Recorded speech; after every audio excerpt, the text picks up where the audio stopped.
She's a diva with a destiny. Got purpose and zest, you see. Books, business, and accessories. She walks in favor and she's blessed indeed. She keeps her head and her heels high, and her limit soars beyond the sky. If it's purpose she's pushing, you've tuned in with Table Talk with a Diva. Why? Join in, it might free ya. Hey, hey. And if you're feeling down, come in. The enemy he's trapped won't win. For God has given you vision, and in the end you shall win. Hey. Table Talk with a Diva. Why? Join in, it might free ya. Hey, hey. And if you're feeling down, come in. Well, great rising, and welcome to Table Talk. So that's great rising, great evening, wherever you are. I'm in Atlanta Eastern Standard Time, so I pray that God's blessing upon your life. So welcome to Table Talk with the Diva. I am the fabulous Pierra Collins. Yes, my G-baby is in the background, and she's letting you all know that she is fine. Oh, my God. But we are thankful for being back before you, at the table, in the living room, in the kitchen, wherever you are, queens and kings. We are welcoming you because there is a seat at the table for you. So I'm excited.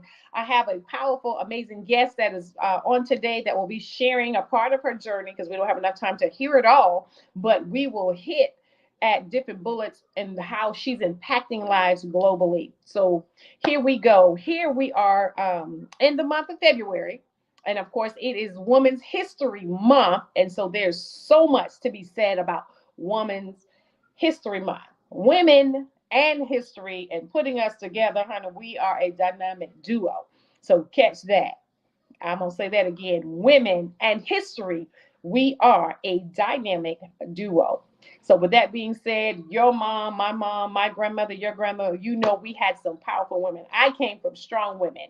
And so I'm able to stand on the shoulders of women that were brave, confident, courageous, bold, beautiful, strong. I mean, just powerful.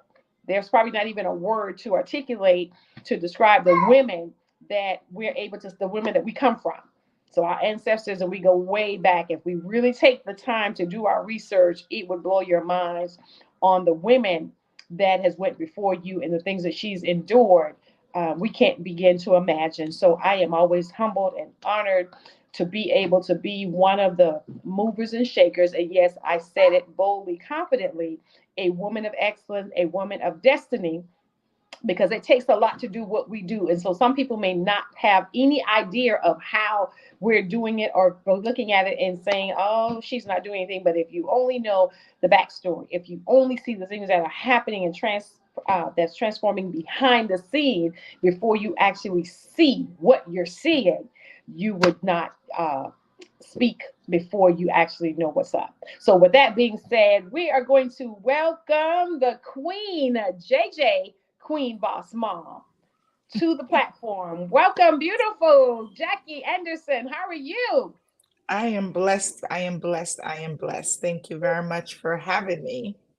Absolutely, absolutely. It is such an honor and a privilege to sit at your feet today and hear what some of how God has just strategically navigate you through this thing we all call life. And I'm so honored today. So I want you to, before we get started, I always do an icebreaker. So let me give you two words. I'll give you one.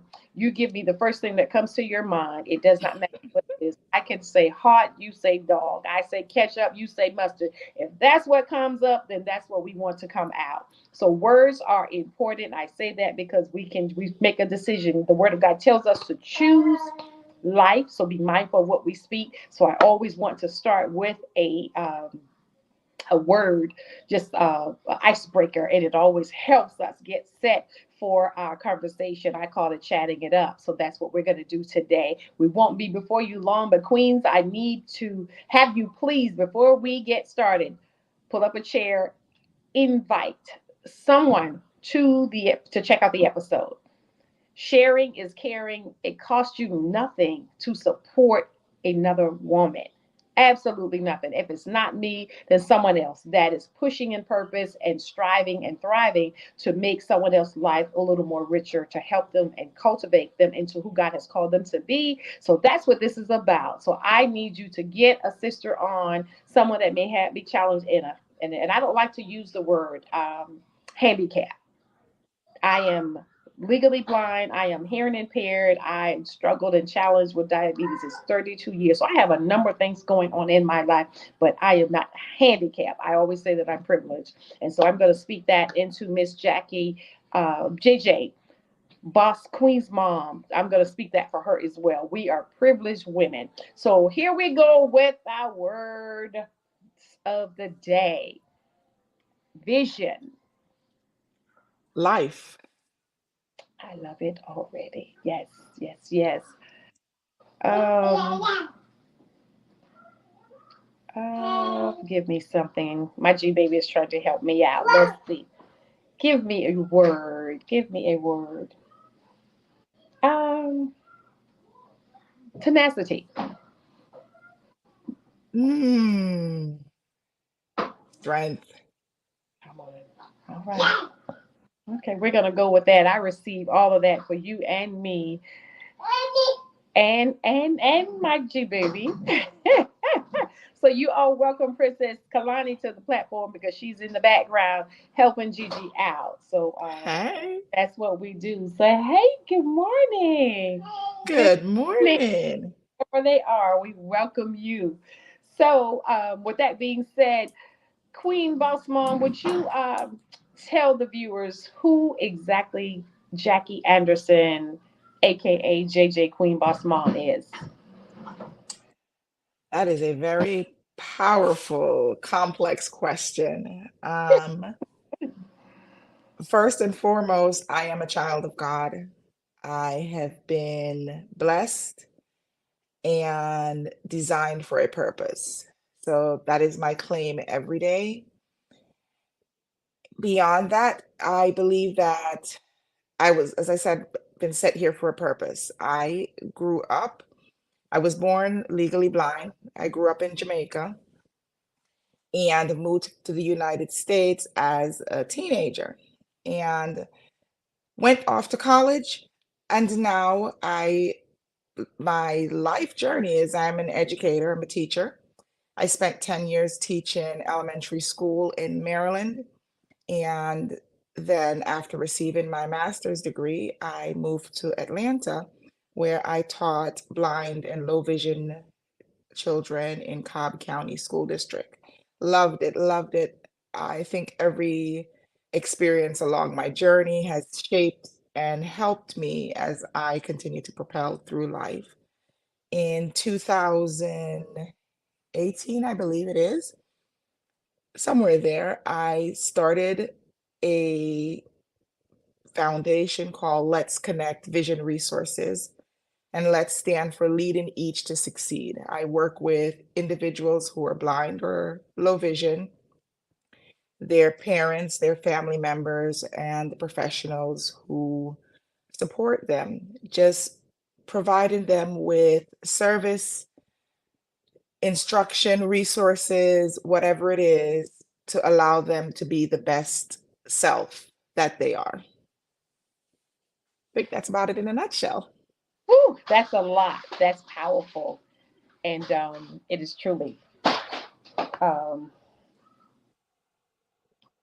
exciting to hear all that God has selected you to be do, because the blessing in who we are that I've found, and I believe that you will agree, we all can do pretty much the same thing, but we all he has us strategically knitted that we do it a little bit different.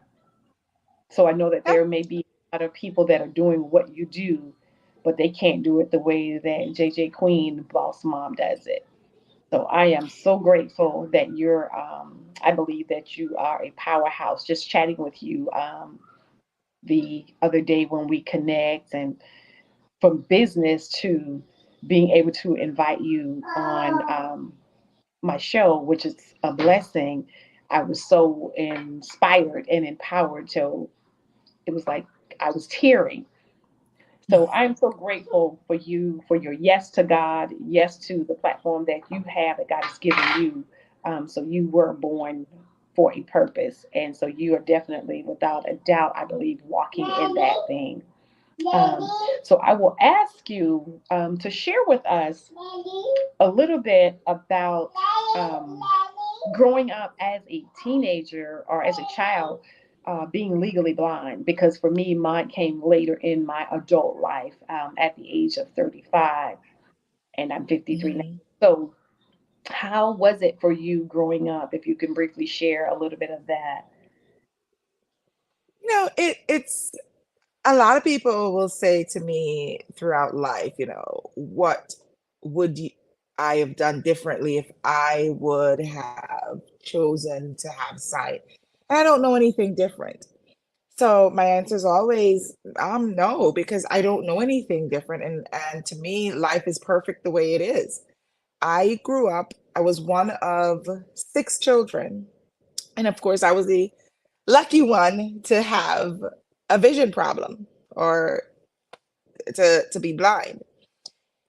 And my mom didn't treated me any differently. My grandparents, my aunts, my uncles, I mean, I was just one of the other kids. In fact, at my grandmother's house, probably, I don't even know, 12, 15 kids at any given time. And I ran with them, jumped with them, shoot marble. Many mango trees I have tackled or I have summited. Um, life was what I considered to be normal. In Jamaica, I attended the school for the blind, Salvation Army School for the Blind, and I learned to read using Braille. Learned to do everything. Was just competitive in academics. When I moved to the United States, however, I was told that because I still have some residual vision, I didn't need Braille, that I could use large print. The problem with that is that it was very painful. I could only read for about 20 minutes, 30 minutes, and was reading font sizes anywhere between 28 to 36 point font. Think of the size of like the word Ritz on um, a package, or I'm trying to think like the name of a cereal. That's about the font size that I was able to comfortably read, and that was what they wanted to give me all of my education material in. And just I passed through school. I mean, I was great at listening and could take a test, and that was it. And I tell everyone I slept through middle school. Um, High school was probably when the first time I was told that I needed to use a cane. And I think at that point, as much as I was raised as not being different, as a teenager, you start to realize the differences that, are amongst what you have from other people. So I wasn't ready to publicly declare that I was blind. And my mom, I remember one day, the 99-cent stores, I don't think they have those things anymore. We were going to the store and we got out the car. My mom asked me where my cane was. And I was like, I don't need it. And they said, I don't have to use it all the time. And she said, if they gave it to you, you need to use it. So, of course, listened to mom, went and got the cane, and I went into the store. And it was one of those collapsible canes. So when you collapse it down, it looks like just a little wand. And I collapsed it down, took a 99-cent sticker off of an item, stuck it on the cane, and walked out and left it. Well, of course, my mom didn't realize until two stores later that I didn't have the cane and asked me for it. And I said, I left it in the store. Went back. I guess somebody else needed it because when we got back, it wasn't there on the shelf. So I resisted in some aspects the outward label of being blind. Though within myself, I was telling myself that I was okay. But when I look back in retrospect, I was starting to apply the world's definition of blindness: less than, not equal to, incompetent, all the negative stereotype that we hear, silently hear from others. And it wasn't until I went into training in college, actually, my senior year in college, when I realized, like, okay, I've been faking this thing for too long, and I need to know that I can do this thing called life. My mom did not want me to go off to college. She tell me now that she was scared that, I was always close by to someone, and so she never worried. And so when I applied to Clark Atlanta, my best friend applied to Spelman, and I got my acceptance letter. She hid it because she was afraid that I was going to leave. And so when I found out that she did that, I reapplied and I did move to Georgia and went to college, and it was great. It was the first time that I started to test life on my own, not having anyone. I came to Georgia. Only person I knew here was my best friend. And she also coincidentally was also blind. And the two of us went off and said we were going to take the world by storm. And so it was an awakening for me to really see who this person was. And so I realized that I had been faking it for a long time. So I went to the Colorado Center for the Blind and received adjustment to blindness training. And it wasn't so much that I needed to learn how to cook or clean, because goodness knows my mom made sure that I knew how to do that. But it was more so to start to believe in myself. And that was a major part of the training there. So everything that we did there, we did under learning shades, which meant that you were doing it without vision. And it wasn't so that they were trying to make you blind or prove to you that you're blind. It was for you to build the confidence that to know that if I can do this and I can do this non-visually, it doesn't matter how much residual vision I have at any given point, I can do it. And that's powerful because I think a lot of us fear this thing called blindness because it's woven into our society. Um, but I learned that I could do anything. I mean, I went rock climbing, we went skiing, all under blindfolds, as people call it, or we call them learning shades. And it really solidified to me that whatever I set my mind to, I know that I could do it. Let's take a pause. Wow. Whew. I didn't even want to interrupt. This is so good, so helpful for me because this is my life, as it is yours. Mhm. So, um, wow, I don't know where to start. You said a lot of to kind of hear about the childhood, and so I was so glad because there's a parent I believe that is listening or will listen on YouTube that has a child, and we want them to understand. Don't put limitations on them that God hadn't. Don't put limitations on them Definitely. because that they hadn't put on themselves. So allow them to be a child, allow them to be who God has ordained them to be, and however the way that He has ordained them to be so, we've got to be okay with it. For me, I was 30, I was 34, about to be 35 years of age when it started happening. And they said, Miss Collins, you're going blind. And I'm running off the road and refusing to see what was really going on, the facing. So I rebelled as an adult. You said you were rebelling at some things as a child. Kalani, I am, no, no, no. I am able to speak about it with transparency now, but back then it was very difficult. So it helps. And there's something you said, and you brought me to tears. And I know you remember when we chatted on the Yes. about it because when I went to the Department of Labor and the lady was talking to me about, well, why are you walking? Why are you looking down? And I said, well, I don't want to bump into the wall. I don't want to hit things. I don't want to trip and fall, blah, blah, blah. And she says, but you need a cane. And I just gave her a look like, girl, you don't want to go there with me. I don't need a cane. I, I know this is my response. Well, but this will help you. And I'm like, lady, I am not trying to hear none of that you're talking about. But for me, it felt like I was giving in to the diagnosis. And I'm just like, so I went for years and they gave me the cane. I was given the cane in 2010. It wasn't until probably 7, 8 years later before I ever even opened it and used it. I refused. Wow.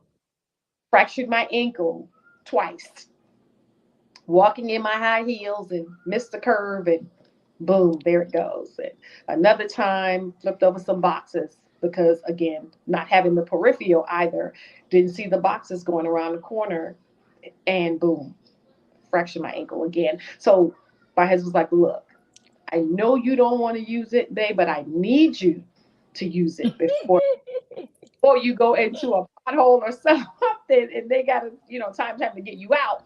And I think what really did it for me is when the gentleman, some years ago, my co-pilot, as my producer says, is chiming in. We're having to record because of scheduling, but we're going to get this done no matter what. So, again, this is a transparent moment.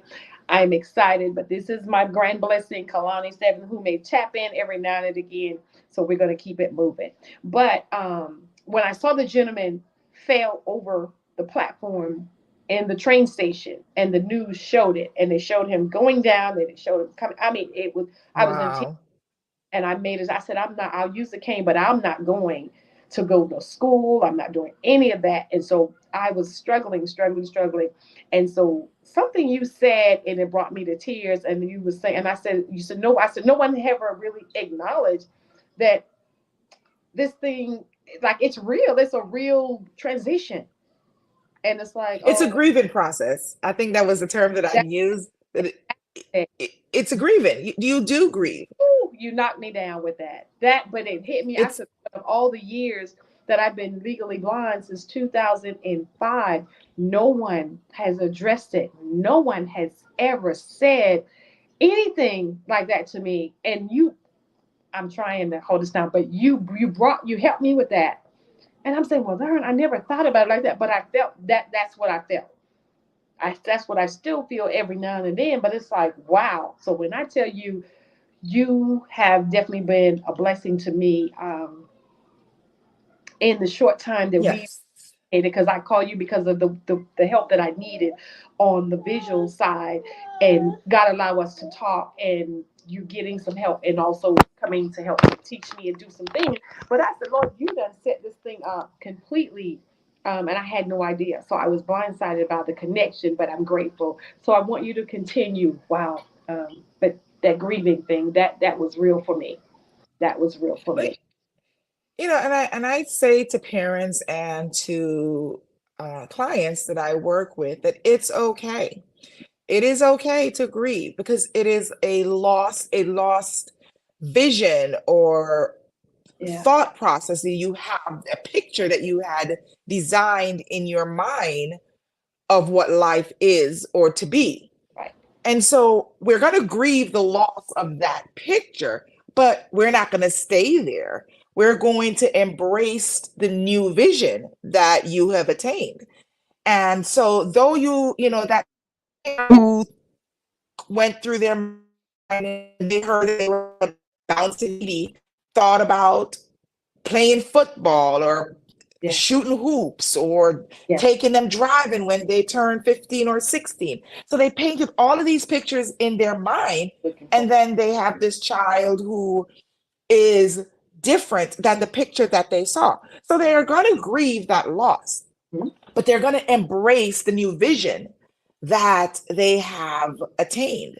So that child may not shoot hoops the way that you envision it, All but right. they, given the tools, they're going to be able to shoot hoops. Do this. And that's the thing about anything in life. I mean, even with a quote unquote able-bodied child, we all think about our kids and we paint these pictures, and goodness knows I've raised five of them, and none of them come out the way that I have pictured it to be.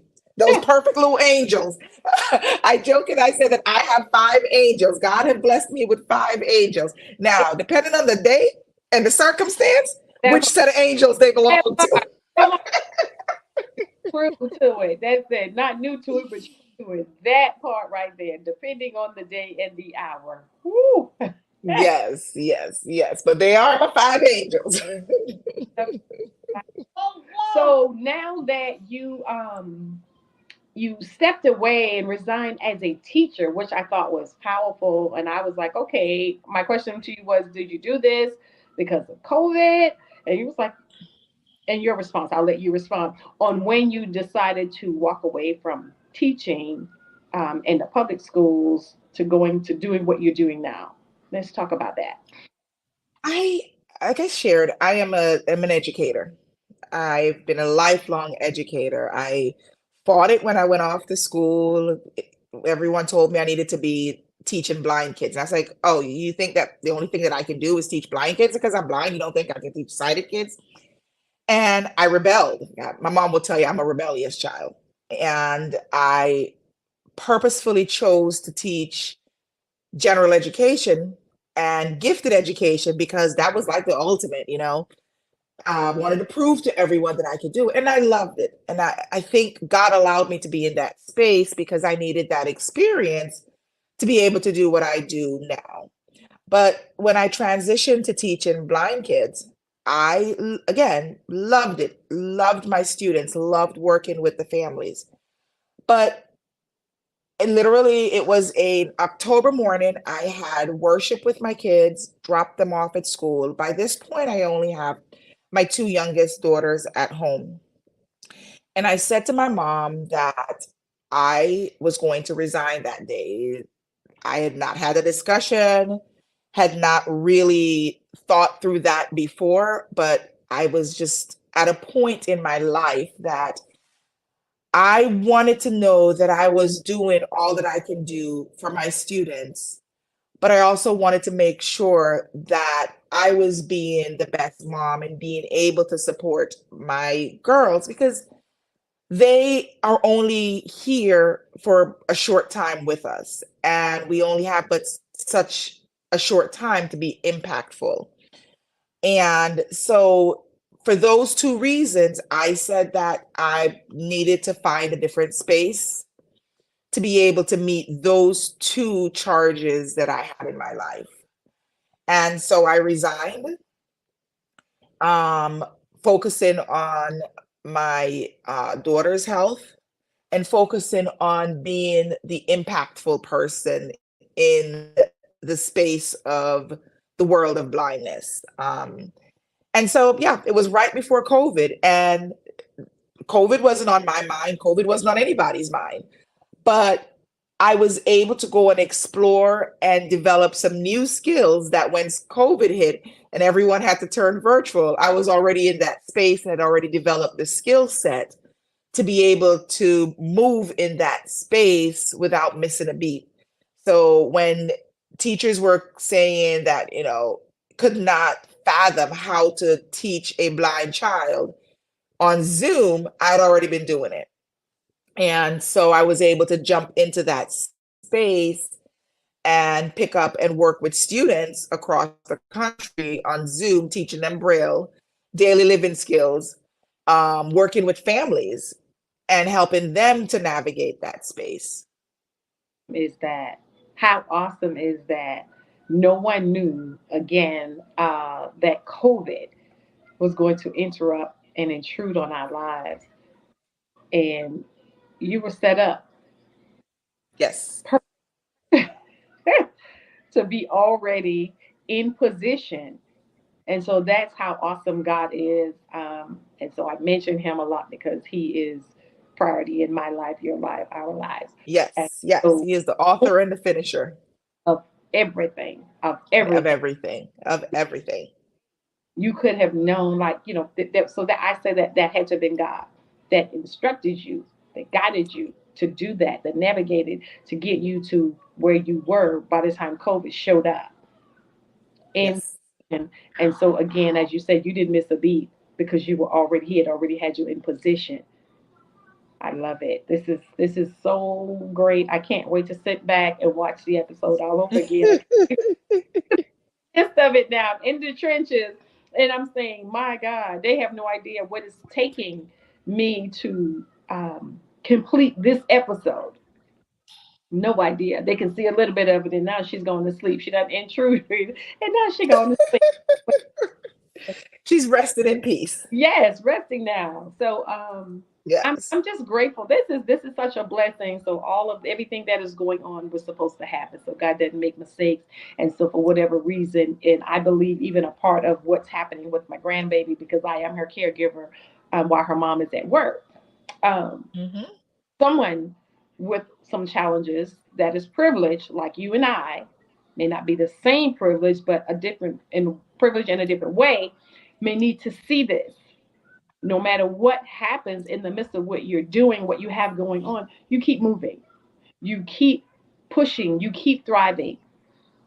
I wasn't expecting to having to film the episode of Table Talk, and so I'm having to talk about this early in the AM to show it in the PM tonight. Hmm.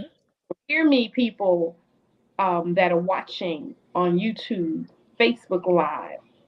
This is some of the things that you have to do. Whatever it takes to get it done, you do it.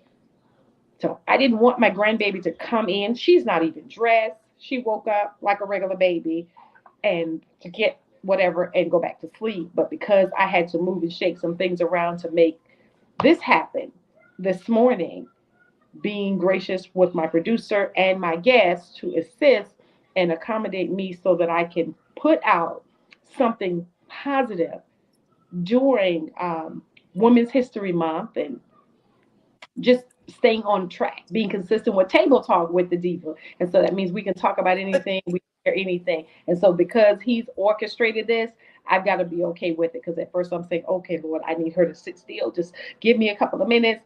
And being encouraged by the both of you. And now I'm seeing that it had to happen this way because somebody needs to see that, if she did this and she's taping her show with her grandbaby, and y'all already know Kalani be on point. So Princess not even dressed, but she's still blessed. And so she's on here this It's the morning. authentic life. Come on, authentic, the It's the transparency. authentic life. Yes, yes, yes. So thank you. So whoever that was for, but the Lord just said, tell her it's okay. So however you have to do it, just get it done. You get it Just done. Yes. make Yes. come, but get it done. So I can't wait just to. Yeah, it's funny because many of my students have heard my dogs in the background, no matter how much I try to Yeah, shut them up. yeah. They are in the middle of the lesson. The midst of I think they're able to tell time. They'll start up because it's dinner time. Or when I had my grandbaby with me for a few months, oh, she sat in on my Braille lessons. Um, my when again during COVID time, I had two of my girls home, my niece and two of my nieces, and we ran Anderson Academy. And while I'm sitting there teaching, they will pop into the camera. Hey, I need help with this math problem. Authentic life. And I remember one of the parents saying to me that she loved that because for her son to be able to see me as a blind adult and be able to see me in the real space. So it's not a teacher there in the classroom. He's seeing it in real time. that's That it. I am sitting helping with homework, that I am making lunch for the kids, Girl, taking the trash out, so he's seeing it in real time. So it's authentic life. Nothing better.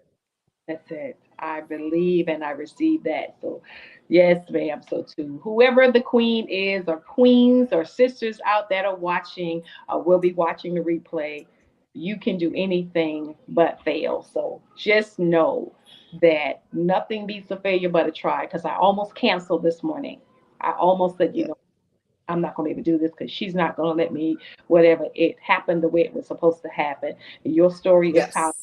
Journey is powerful, and it was important that we get some of it out. So, before I let you go, I want you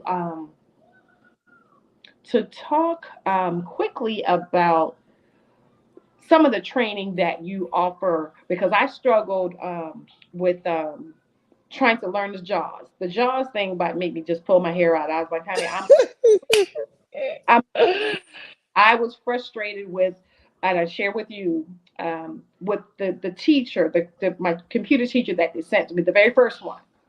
And Hmm. again, he was totally blind all her life.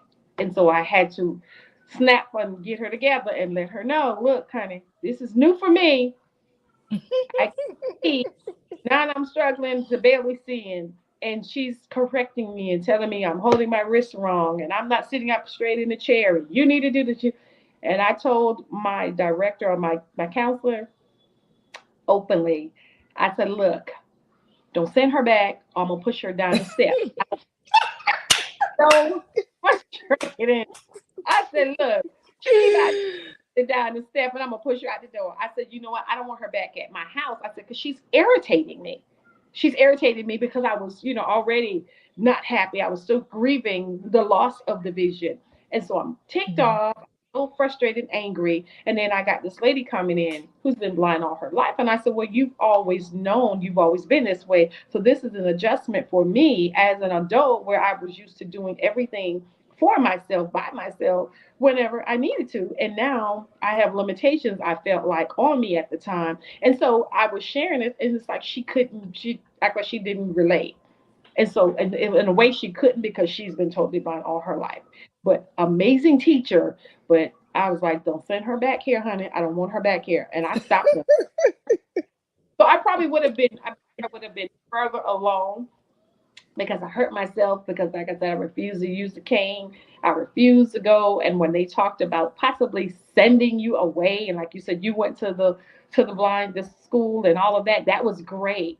And I wish that my husband said absolutely not. And to be honest and transparent, my husband said, hell no, we're not sending you to no school from home. They can train you here in Atlanta.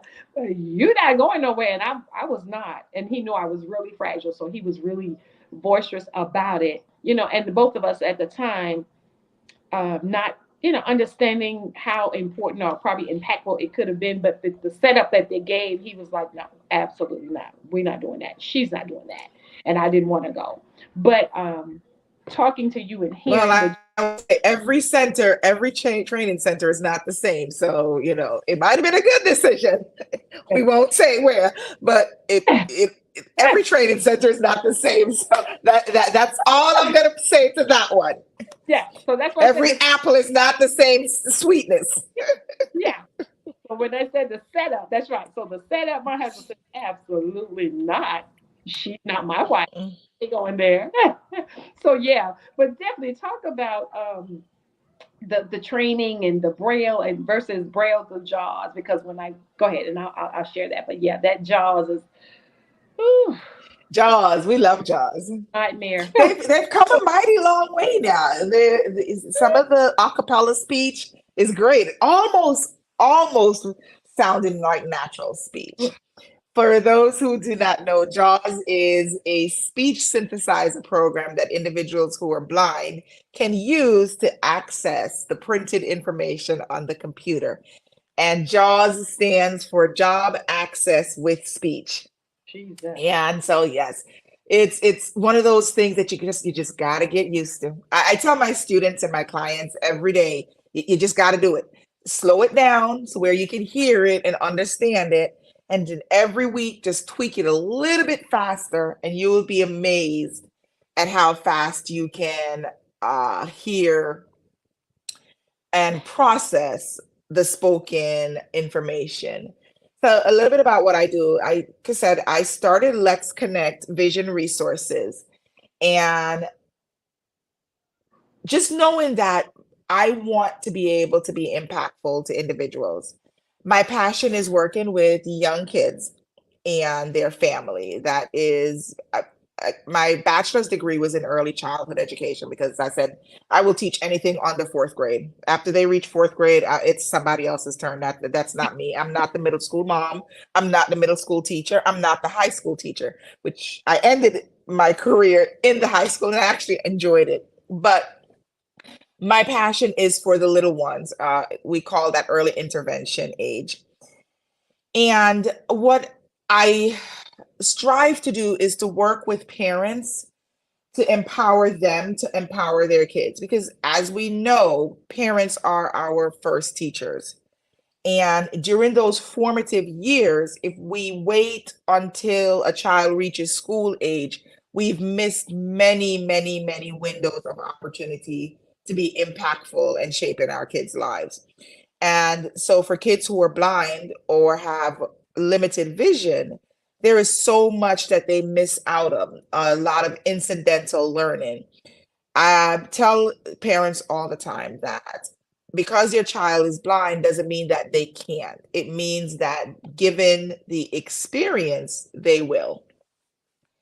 And so I work with parents and I work with children.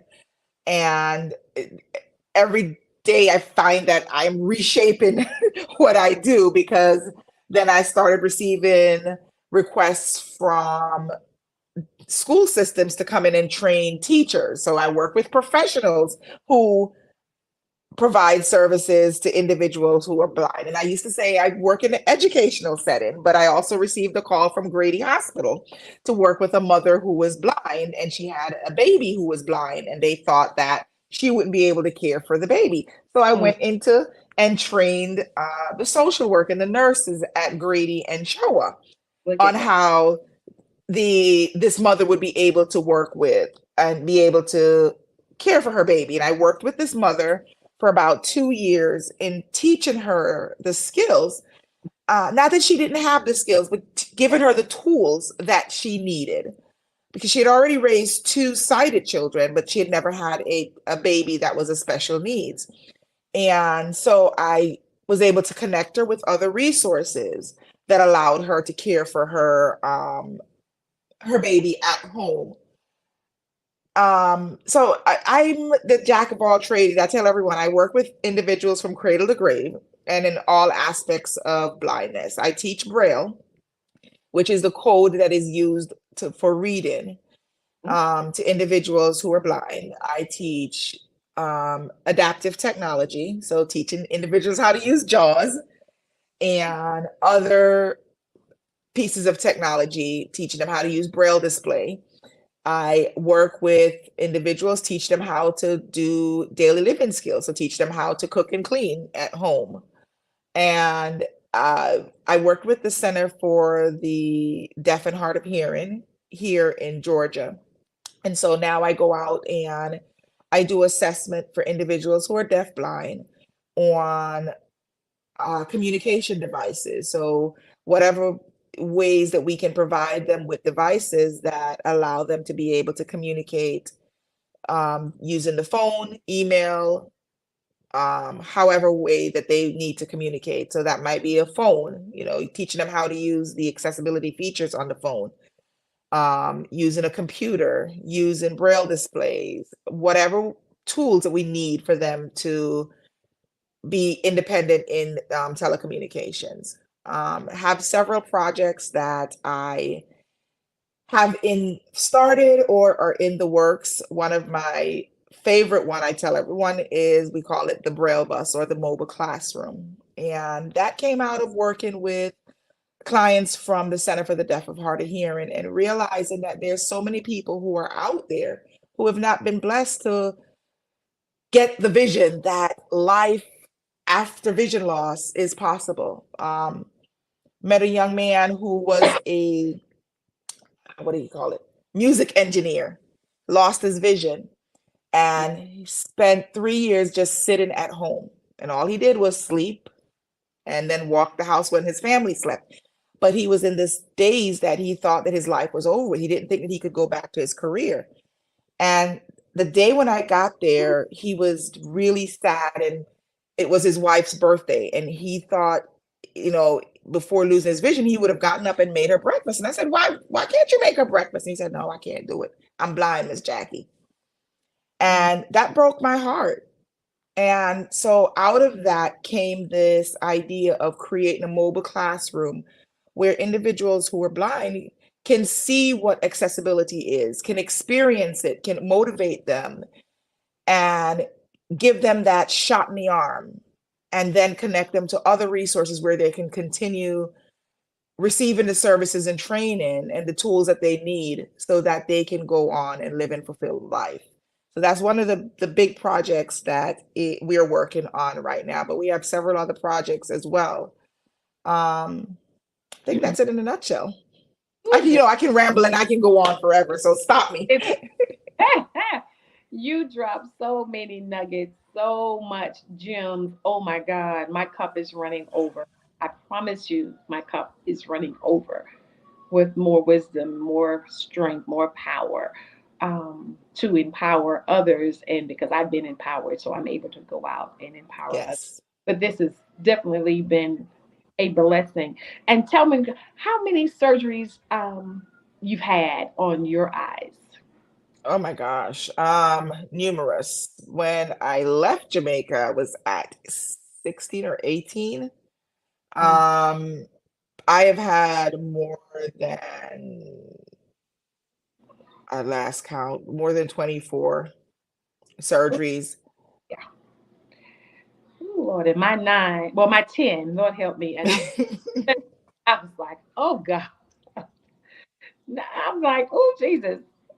And my heart broke to go through the 10 and the oh God, just the restoration of it all. And some were a little easier than others, and some were not as Yes. not as quick and healing, and the scar tissues and the membrane. Scar tissues. We know about scar tissues. Oh, It is funny.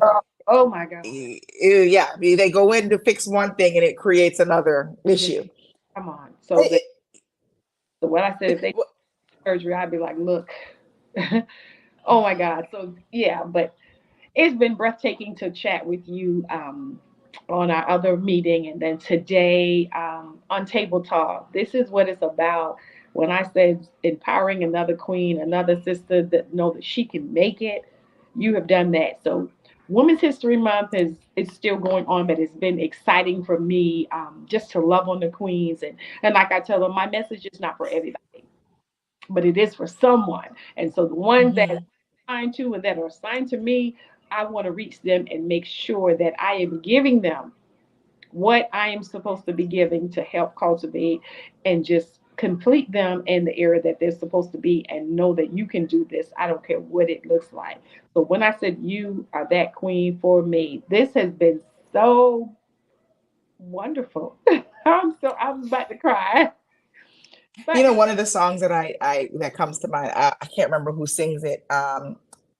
My living shall not be in vain. The first line of it, if I can touch somebody, and I think that's the anthem that I live by each day, so that my living shall not be in vain. indeed. Hallelujah. Well, I definitely live by that. I am definitely that. So you're a trailblazer like myself. So I believe in making a difference wherever I go. So that is important, touching lives, and especially women. Love the men, but definitely women, because I just think it's important for us to push one another, help one another. We're not here to compete, but complement and help cultivate, not compete. Exactly, exactly.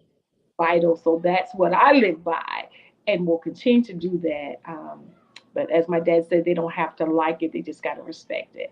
And so, with that being said, we are going to, if you would share with them and let them know how they can follow you on social media and YouTube and things that you have coming up, so they can be aware of what's happening and maybe tune in or reach out for some help. Well, this whole social media space is a new space for me. And you, I'm still trying to get my foot in there. That joke, that's where the name JJ Queen Boss Mom came from. Actually, one of my students, and my daughter is also legally blind, and her and one of my students who are best friend, they decided that I needed to have an Instagram page. And so they came up with, my student said, Ms. Anderson, yes, you are JJ Queen Boss Mom. there you have it. Yes. So yeah, so on Instagram, I do have an Instagram page. I'm getting better about it, and it's JJ Queen Boss Mom. Okay. Um, on YouTube, we have the Braille Bus, and my new page, Let's Connect Vision Resources. I'm sorry, Let's Connect Resources. Let's connect. And on Facebook, of course, we have the Braille Bus page as well. I need I to think go. that covered it. Yeah. Awesome, awesome. Well, you got it, ladies and gentlemen. This is where you can connect with JJ Queen Boss Mom on IG and Facebook on the the mobile was the mobile bus, The mobile classroom or the Braille bus. Braille bus. If you search the Braille bus, you'll find it. The project is called the mobile classroom. Awesome. Uh, Awesome. So definitely, it has been a pleasure. I am grateful and honored for the time that I was allowed to spend with you, and looking forward to our meetings and my training and yes, yes. I will see you in the ATL when I come back. I'm excited. I'm excited because that other trainer, honey, she almost got pushed down the steps. I'm not lying. Her. I'll make sure that you go down the step first. I love it. Yeah, I thought she get on my nerves. She making me. Don't send her back. Don't send her back before I have to hurt her. No. So definitely looking forward to it. But I had an excellent one. Two actually. Tracy Jackson. He's in definitely. Yes, Tracy, Mr. Tracy. He is phenomenal. He is. I've gotten some skills from him. He's been an inspiration and just a wonderful mentor as well. He is, and I can call him anytime. And when he calls, and I know, so he'll be watching. So I'm gonna say it how he said, Miss Collins, what it is. So I said, what's happening, partner? So me and him get on the phone, and his wife in the background laughing like y'all too. And my husband like, you and Mr. Tracy, that's my dude. So when COVID happened, it knocked us, it separated us. But, Yes. I'm grateful for the introduction and him coming because he helped me a lot. So I'm grateful. So there's some good ones out there. Y'all doing y'all thing. So you're making a difference. And I'm just going to believe God. I'm going to continue to make a difference. And even with the vision part, I want to be able to get the training so that I can assist in some area. Maybe not on the level that you're doing it now with that. But, just to kind of help out wherever I am needed. My voice, my journey, definitely. But oh my God, I'm looking forward to a long, long relationship with you. Definitely. Even after you get me trained and I can operate all these gadgets and things independently, even after that. Even after that, because I told you we're sisters now, right? Our sisters, yes. We are sisters. We are that. So thank you. I love you truly. And we'll be in touch. So thank you again and safe travels. I know you got to get on the road. So safe travels to you. And thank you very much for having me. Absolutely. Blessings. Bye-bye. Blessings. All right. Well, you've had an opportunity to chat it up and listen to beautiful JJ, Queen Boss Mom, on Table Talk. It has been a blessing. And again, remember to celebrate another queen other than yourself, inspire, impact, and influence her to be the best version of her authentic self that she could possibly be. I am Piera Collins, and my co-host, my glam baby, Kalani Seven. We welcome you to join us anytime, and thank you for tuning in. And we're done. So remember, be a blessing any possible way that you can, because you never know when you may meet someone. Have a great evening, and we'll see you soon. Take care. She's a diva with a destiny. Got purpose and zest, you see. Books, business, and accessories. She walks in favor and she's blessed indeed. She keeps her head and her heels high, and her limit soars beyond the sky. If it's purpose she's pushing, you've tuned in with Table Talk with a Diva. Why? Join in, it might free up. Hey, hey. And if you're feeling down, come in. The enemy he's trapped won't win. For God has given you vision, and in the end you shall win. Hey. Table Talk with a Diva. Why? Join in, it might free up. Hey.